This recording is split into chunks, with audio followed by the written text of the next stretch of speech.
മത്തായിയുടെ സുവിശേഷം 10-ാം അധ്യായം 41-ാം വാക്യം.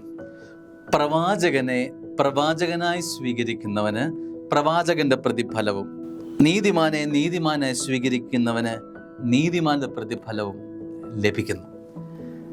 പ്രവാചകനെ പ്രവാചകനായി, അവനായിരിക്കുന്ന അവസ്ഥയിൽ പ്രവാചകൻ എന്ന വിധത്തിൽ ദൈവം എന്നിലേക്ക് അയക്കുന്ന പ്രവാചകനെ പ്രവാചകനായി സ്വീകരിക്കാൻ നിനക്ക് കഴിയുമോ?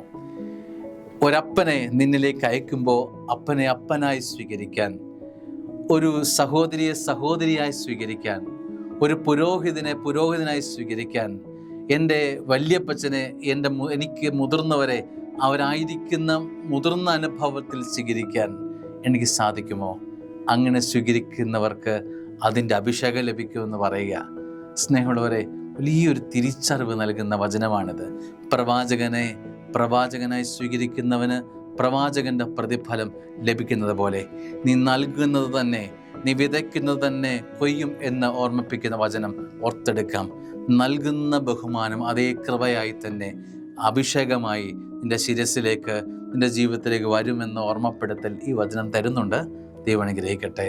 ആമേൻ.